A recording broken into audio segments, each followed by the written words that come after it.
속죄제는 지은 사람에 따라서, 지은 자의 등급에 따라서 네 가지로 나눕니다. 제사장, 회중, 족장, 평민 이렇게 해서 나누게 되는데, 제사장이 지켜야 될 규례를 세 가지로 말씀합니다. 희생 제물에 대해서, 희생은 지극히 거룩하다. 속죄 제물의 희생은 거룩하다. 그러니까 잡는 장소, 먹는 장소 지정해 주십니다.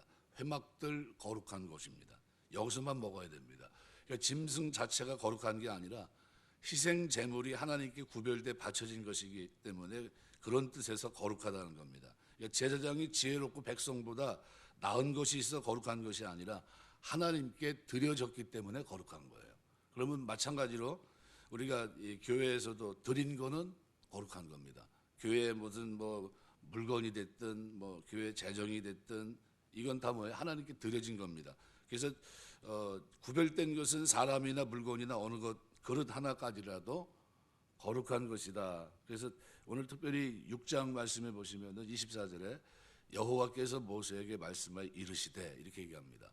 이게 지금 계속 반복되거든요. 1장 1절, 4장 1절, 5장 14절, 6장 1절, 8절, 24절, 7장 22절 계속 반복합니다. 왜 반복할까요? 필요 없는 말이 왜 반복되는 것처럼 계속 보이는데 이유는 제사장의 신적 권위를 위해서입니다. 그러니까 모세를 통해 선포된 제사법의 신적 권위입니다. 그러니까 각종 이 제사 규례가 매우 까다롭습니다.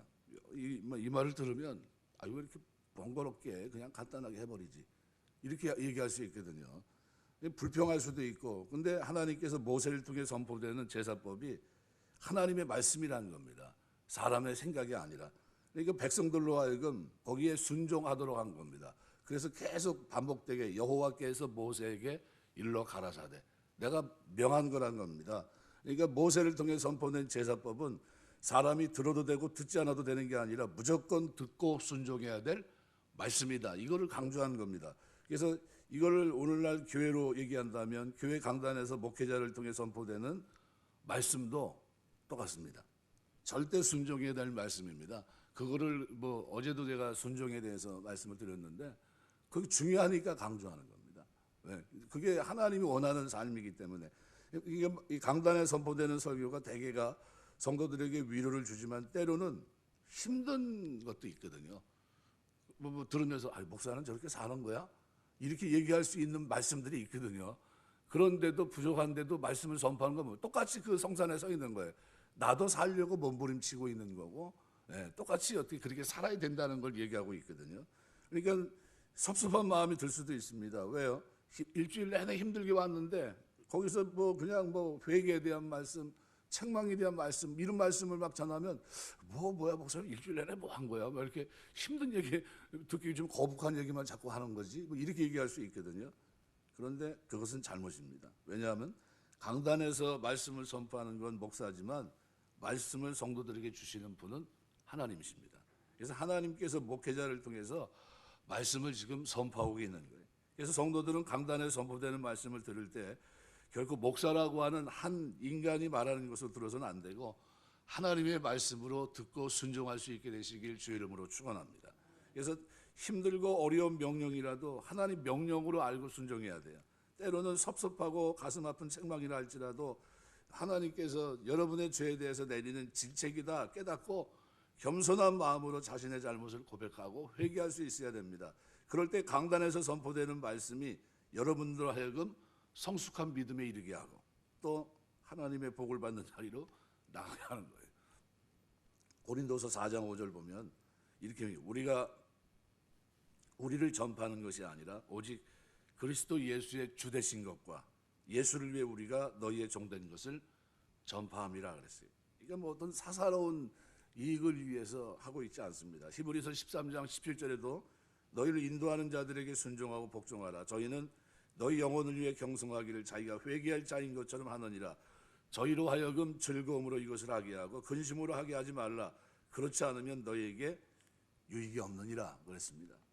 강단에서 선포되는 말씀을 겸허히 받고 순종하는 그런 은혜가 있게 되시길 주의 이름으로 축원합니다. 두 번째는 재물의 피예요. 제사장이 집례하는 동안 짐승의 피가 옷에 붙게 됩니다. 제사장은 옷을 거룩한 곳에서 빨 것이다. 그러니까 옷은 성막 바깥에도 다른 옷과 빨지 말라는 겁니다. 여기 이 피는 대속의 상징인 예수 그리스도의 보혈을 의미합니다. 레위기 11장 45절 보면 나는 너희 하나님이 되려고 너희를 애굽 땅에 인도해낸 여호와라. 내가 거룩하니 너희도 거룩할지니라. 고린도서 7장 1절 보면 그런즉 사랑하는 자들아 이 약속을 가진 우리가 하나님을 두려워하는 가운데서 거룩함을 온전히 이루어 육과 영의 온갖 더러운 것에서 자신을 깨끗게 하자 그랬어요. 예수의 피 십자가 보혈의 공로로 의로워진 성도는 필연적으로 거룩하게 살아야 됩니다.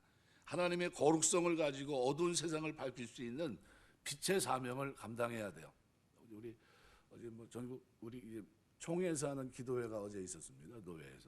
노회에서 이제 기도했는데 기도 발제 해가지고 4개가 이렇게 나왔는데 그 가운데 첫 번째가 제가 해야 될 기도입니다. 그 제가 한국 교회 기도 회복과 교회 회복과 그다음에 선지자적인 사명, 그죠? 빛과 소금의 사명을 감당하는 이거를 위해서 기도하는 게 제 순서입니다. 첫 번째 순서인데 제가 나가서 그렇게 기도했어요. 하나님 교회가 회복되게 하옵소서. 기도가 회복되게 하시고 삼천리 반도 금수강산 이 땅에 세워졌던 교회들이 다시 빛을 발할 수 있게 해달라고 하면서 선지자적인 사명을 감당할 수 있도록 빛과 소금의 사명을 감당할 수 있도록 하나님 은혜를 베풀어 주옵소서 이렇게 기도했어요. 그리고 우리가 하나님이 우리에게 주신 기회는 뭡니까? 거룩하게 살 수 있는 기회예요. 하나님의 기회를 빛내고 하나님의 영광을 드러내고 이 땅에서 어떻게 제사장적인 사명, 선지자적인 사명을 감당하며 사는 이 거룩한 삶입니다. 그래서 이거를 우리가 놓치지 말아야 돼요. 그런데 25절에 보면 속죄제를 드릴 때 희생을 여호와 앞에 번제 희생을 잡는 것을 잡으라. 이게 무슨 얘기냐면 속죄의 희생을 여호와 앞에 잡는다는 것은 속죄제를 드리는 사람이 자신을 하나님 앞에 죽인다라는 의미입니다. 그러니까 교만한 자신을 죽이고 오직 하나님의 은혜를 기다릴 뿐 아니라 이건 굉장한 신앙 고백입니다. 죄를 쫓아가던 부패한 자신을 죽이면서 하나님의 용서하심을 받고 새로운 사람이 되기를 원한다는 신앙 고백입니다. 그러니까 하나님 앞에 나아가는 사람은 먼저 자신을 죽이면서 하나님 앞에 나가는 거예요. 나는 죽고 그리스도가 사는 겁니다. 안타깝게도 우리 모습을 이렇게 돌아보면 그러지 못할 때가 많거든요. 그래서 우리가 진정으로 죄에 대해 돌이키고 하나님을 만나 그 은혜를 얻기를 원한다면 먼저 내 속에 있는 교만한 자아, 이기적인 자아, 죄를 사모하는 이런 자아를 죽여야 돼요. 나도 모르게 생각이 어떻게 해요? 김유신이 말을 가만 놔뒀더니 어떻게 해요? 술집으로 가는 것처럼 배버리잖아요. 마찬가지. 나도 모르게 죄를 사모하는 자아가 내 속에서 나를 끌어간다면 어떻게 해요? 고민해야 돼요. 탄식해야 되고 가슴 아파야 된다는 겁니다.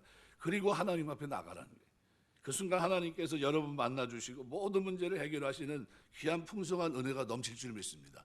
그때 하나님이 은혜 주시는 겁니다. 그래서 로마서 6장 6절 보면 우리가 알거니와 우리 옛사람이 예수와 함께 십자가에 못 박힌 것은 죄의 몸이 멸하여 다시는 우리가 죄에게 종로로 자지 아니하려 합니다. 끌려다니지 않는 거예요. 이제는 죄에서 자유자가 됐습니다.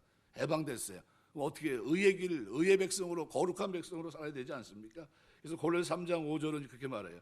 그러므로 땅에 있는 지체를 죽이라. 음란과 부정과 사욕과 악한 정욕과 탐심이니 탐심은 우상숭배니라. 재물의 피는 그래서 굉장히 중요합니다. 이 피를 그냥 대충 쓸 수가 없어요. 이 재물의 피가 옷에 묻든지 이 묻은 피를 거룩한 곳에서 빨아라 그랬는데요. 이 옷에 희생제물의 피가 묻었을 때 세탁하게 한 것은 희생제물의 피는 거룩하기 때문에 함부로 옷을 방치하고 속죄의 피를 훼손하지 않기 위함입니다. 이 구약 희생제물의 피가 예표하는 게 누굽니까? 그리스도의 피입니다. 그러니까 오늘날 우리는 이 피에 대한 태도가 분명해야 됩니다. 그리스도의 피만이 우리 죄를 완전히 속할 수 있다는 것을 우리가 믿어야 됩니다. 왜냐하면요, 그리스도의 피만이 거룩하고 우리를 구속할 수 있기 때문인데, 그런데 오늘날 많은 목회자들이 지금 유럽, 미국에서 지금 공부하는 친구들이 감리교를 중심으로 조금 약간 문제가 있는 부분들이 있어요. 종교다원주의를 가르치고 있어요. 그리고 그 배경 속에서 신학을 합니다. 그러니까 그거 지금 배워갖고 오시는 분들이 대부분이 약간 어떻게 해요? 문제가 많습니다. 문제가 많아요. 그리고 지금 기존에 있던 목회자들도 전혀 상상하지 못했던 말들이 툭툭툭 튀어나와요. 그 속에 있던 게 이제 시대가 많이 바뀌었다 얘기를 하지만요, 굉장히 위험한 말들이 막 쏟아집니다. 그래서 심지어 제가 물어봐요. 진짜 그 사람이 그렇게 얘기했어? 그냥 강단에서 선포되는 말씀 속에 뭐가 있냐면요. 그리스도 피 외에도 종교다원주의를 얘기하는 사람들이 있는 겁니다. 실제로. 우리 합동 측에서 볼 때는 그럴 리가 있겠어? 설마 그 목회자인데 아니래요. 실제로 그럽니다. 이게 무슨 얘기냐면요. 그리스도의 구속의 피를 인정하지 않으니까 그게 나중에는 예수님을 4대 성인 가운데 하나로 석가, 공자, 소크라테스, 예수님 다 비슷하다고 하는 거죠. 그러니까 자유주의 신학을 주장하는 학자들은 종교다원주의 입장에서 기독교뿐만 아니라 세상의 모든 종교에 진리, 구원이 있다고 주장합니다. 이미 제가 신학 대학원 입학할 때 종교다원주의에 대해서 개혁주의 입장에서 비판하라. 이게 이제 논문 발제했습니다. 그러니까 그걸 거기서 썼고요. 또 그 시험을 봤습니다. 그렇게. 92년도 그때 학장이 변선 아니에요. 감리교 학장이. 그 사람이 종교다원주의를 주장했기 때문에 이거 말도 안 되는 거다 해가지고 그때 이미 어떻게 해요? 우리 합동 측에서는 그걸 가지고 어떻게 개혁주의 입장에서 비판하고 그게 시험 문제였습니다. 그 정도로 오래된 겁니다. 92년도면요. 96년도면 벌써 말로 표현할 수 없을 정도로 오래되지 않았습니까? 그게 지금 한 20년 이상 지났다가 한번 가만히 생각해 보세요. 어떻게 됐겠습니까? 나름대로 더 발전해 간 겁니다. 그리고 지금은 대부분의 사람들이 흔들려요. 그러니까 이 자유주의 신학을 주장하는 학자들은 모든 종교와 그리고 진리, 구원이 여기저기 다 있다는 거예요. 그러니까 예수 그리스도의 복음은 석가의 가르침이나 심지어 무당들의 주문과 다를 바 없다. 그래서 지금 위험한 게 뭡니까? WCC 같은 게 위험한 거 아닙니까? 무당과 함께 하나가 된 거 아니에요? 진리를 우리는 그래서 포용주의가 돼서는 곤란하겠죠. 그걸 다 포함해서 하나가 된 거예요. 그래가지고 그런데 지금 어떻게 해요? 우리 이제 합동 측도 그냥 하나 돼야 되는 게 아니냐 이렇게 얘기하는데 거기에 지금 거부감이 많은 겁니다. 총회 가면 맨날 그거 갖고 싸워요.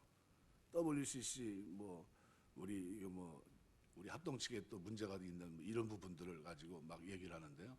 그거 계속해서 우리가 지금 싸우고 있어요. 그러니까 거룩하고 속죄 효력이 있어 유일한 그리스도의 피를 헛된 우상과 비교한다는 것은 가증한 일입니다. 그래서 이러한 헛된 주장에 대해서 귀를 기울여서는 안 돼요. 세상 사람들이나 잘못된 믿음을 가진 사람들이 이런 주장을 할 때 우리는 단호하게 배격해야 됩니다. 오직 그리스도의 피만이 인간의 죄를 사하고 구원으로 인도하는 유일한 길임을 우리는 주장합니다. 그럴 때 우리는 우리 안에 그리스도의 구속의 효과를 누리고 순결하고 온전한 믿음을 우리가 유지할 수 있는 겁니다. 히브리서 9장 22절 율법을 쫓아 거의 모든 물건이 피로써 정결케 되나니 피 흘림이 없은즉 사함이 없느니라. 그리스도의 피로써 모든 것이 되는 거죠. 그거 외에는 다른 방법이 없습니다. 마지막으로 오늘 본문에 그릇에 대해서 얘기합니다. 그 고기를 토기에 삶았으면 그릇을 깨뜨릴 것이요 유기에 삶았으면 그 그릇을 물에 씻을 것이다. 토기 그릇에 삶았으면 깨뜨리고 녹그릇에 삶았으면 물로 씻으라. 이 거룩함을 유지하기 위해서입니다. 토기는 흡수성이 있습니다. 재물의 성분을 다 제거할 수가 없어요. 그래서 그 그릇을 다른 목적으로 쓰면 하나님의 거룩성에 오염이 되는 겁니다. 그래서 녹그릇은 성분이 온전히 제거가 되고 씻어서 사용할 수 있지만 토기는 다르다는 거죠. 우리가 여기서 영적 지혜를 얻을 수 있어야 됩니다. 성도는 거룩을 위해서는 어떻게 해요? 깨뜨릴 것은 깨뜨리고 씻을 것은 씻어야 되는 겁니다. 제가 오늘 찬송을 부르면서 불 가지고 태우든지 물 가지고 씻든지 우리 하나님 앞에 살아가는 동안 거룩하게 사시길 주의 이름으로 축원합니다. 여러분 자신이 주의 성령이 거하시는 몸이기 때문에 거룩하게 구별해야 돼요. 끊을 것은 끊고 자를 것은 자르고 단절할 것은 단절하고 이게 거룩입니다. 카도시. 하나님 앞에 어떻게 구별하는 거예요. 하나님 앞에. 왜요? 왜 그 말에 순종해야 됩니까? 하나님이 명하셨기 때문이에요. 하나님이 명하신 겁니다. 권위 있는 말이라는 거죠. 그러니까 성도들은 날마다 그래서 어떻게 해요? 거룩하게 사는 결단이 필요한 겁니다. 우리 안에 하나님의 영이 거하시고 하나님 말씀이 보존되기 위해서 깨트릴 것은 깨트리고 씻을 것은 씻게 되시길 주의 이름으로 축원합니다. 말씀 맺겠습니다. 원자탄의 아버지로 불리는 오펜하이머라는 분이 20세기 가장 걸출한 그런 과학자였는데 원자탄, 수소탄, 우주선을 만드는 책임자로 8개 국어를 소화했던 어학자고 19년간 프리스턴 연구소 책임자로 있던 과학자입니다. 아인슈타인, 페르미 이런 사람과 노벨 수상까지 배출시킨 이 오펜하이머, 이 사람은 그 꿈속에서 원자탄에 맞아 죽는 원혼들이 보인다고 소리치면서 끝내는 미치광이가 되고 1967년 어느 날 거리에서 얼어 죽고 맙니다. 이 오펜하이머가 한국의 아인슈타인으로 불리는 이소 박사를 가르쳤던 분입니다. 이 이소 박사에게 말하기를 아인슈타인이 자기 민족을 60만이나 살해한 자기 민족을 60만이나 살해한 히틀러에게도 원자탄을 사용하지 않은 것은 옳은 일이었다. 그러니까 600만이나 죽였는데도 거기에 대해서 이 원자탄을 사용하지 않은 것은 옳은 일이었다 이렇게 얘기하면서요. 이 박사는 결코 핵무기를 만들지 말아라 이렇게 권면했다고 합니다. 오펜하이머. 우리가 아는 무궁화 꽃이 피었습니다라는 책을 통해서 박정희 대통령의 간곡한 부탁으로 몸속에 필리물로 조국에 갖다 줍니다. 이희소 박사가. 그리고 42세의 나이에 의문의 교통사고로 죽어요. 아인슈타인보다 더 뛰어났다고 알려진 세계적인 물리학계를 지배했던 핵 물리학자입니다. 너무나 허무한 죽음이라는 거죠. 전도서 말씀이 생각납니다. 전도서 1장 2절 3절 헛되고 헛되니 모든 것이 헛되다. 사람이 해 아래서 수고하는 모든 수고가 자기에게 무엇이 유익한고. 전도서 12장 13절에 보면 일의 결국을 다 들었으니 하나님 경외하고 그 명령을 지킬지어다. 이것이 사람의 본분이니라. 뭐가 가장 중요합니까?